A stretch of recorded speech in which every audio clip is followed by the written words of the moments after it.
భయపడకు. నీ ఆకలిని నేను ఆలకించాను. నీకు కావలసిన ఆహారము, జీవను ఆలస్యంగా వచ్చినా, నేను దాన్ని తిరస్కరించను. చెడు దృష్టిచే నీయందుకు వచ్చిన శాపాలను, నేను నా తివిరాళిపై తాకి కరిగిస్తాను.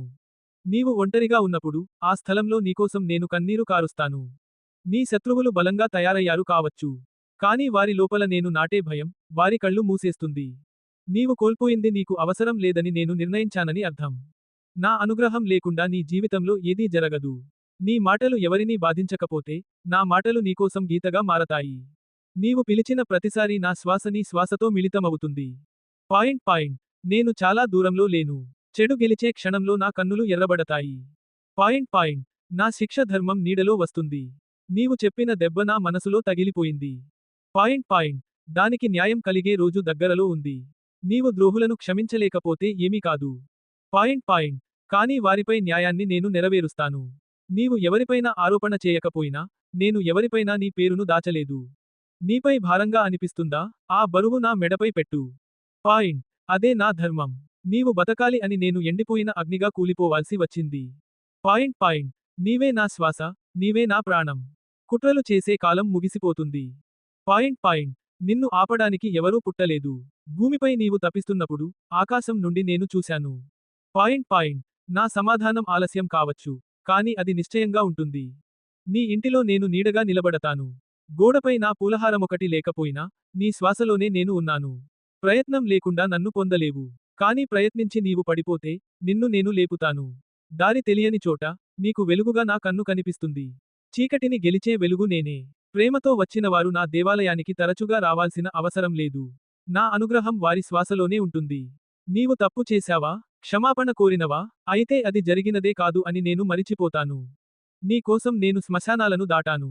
నా అనుగ్రహం నిన్నెక్కడా అరకదు. పూజ చేయడం తెలియకపోయినా, మనసును శుభ్రంగా ఉంచేవారి మీద నా ఆశీర్వాదం అభిషేకంలా కురుస్తుంది. బంధువులు వదిలేసినా, నీవు నిలబడగలిగితే, నా చేతులు నిన్ను ఎత్తుతాయి. నీవు పూలు పెట్టావా లేదా నాకు సంబంధం లేదు. కానీ నీ కన్నీళ్లను నేను ఎదురు చూశాను. న్యాయం కోరినవారిని శిక్షించే ఈ లోకంలో, నీవు సహనంతో ఉన్నావు. పాయింట్. అందుకే నీ పేరుతో నా రక్షణ వ్రాయబడ్డది. జీవితం ఒక పరీక్ష కావచ్చు. పాయింట్. కానీ దానిని గెలిచే వీరుడిగా నేను నిన్ను తయారు చేశాను. నీవు విన్నపాలు పట్టనిది వదిలేశావు. కానీ నా చెవి నీ రెండవ గుండెగా ఉంటుంది. భూమిపై నీవు అవమానపడిన చోటే, ఆకాశంలో నీకోసం విజయ పతాకాలు నేను వ్రాసాను. నన్ను నీవు మిత్రుడిగా భావించావా? అయితే నీ ప్రతి బాధకు నా భుజాలే సాక్ష్యమవుతాయి. నీ బాధను అర్థం చేసుకోలేని వారి కోసం నీవు బాధపడకు. నేను అర్థం చేసుకోవడమే చాలు. నీ శ్వాసే నాకు చాలు. నీ ఇంట్లో బంగారు విగ్రహం అవసరం లేదు. పాయింట్. నీలో ఉన్న పుణ్యం నాకో పండుగ. కుట్రలు గెలవలేని క్షణాన్ని సృష్టించే శక్తి నాకు ఉంది. పాయింట్. కానీ ప్రతి క్షణంలో నిన్ను ఎదిగించాలనేది నా ఆలోచన. నిద్రలో కూడా నా చేతి నీ తలపై ఉంటుంది. నీ కలలలో ధైర్యంగా ఉండటానికి నేనే కారణం.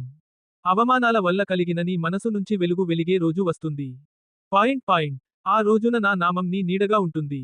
మంత్రం తెలియకపోయినా, నీ మనసు బాధలో అరిచినప్పుడు, నా అనుగ్రహం మేఘంలా మోగుతుంది. నీవు మాట్లాడని బాధ నాకు వర్షంలా అనిపిస్తుంది. కాని ఆ వర్షంలో నేను వెలిగే ధనుస్సులా వస్తాను.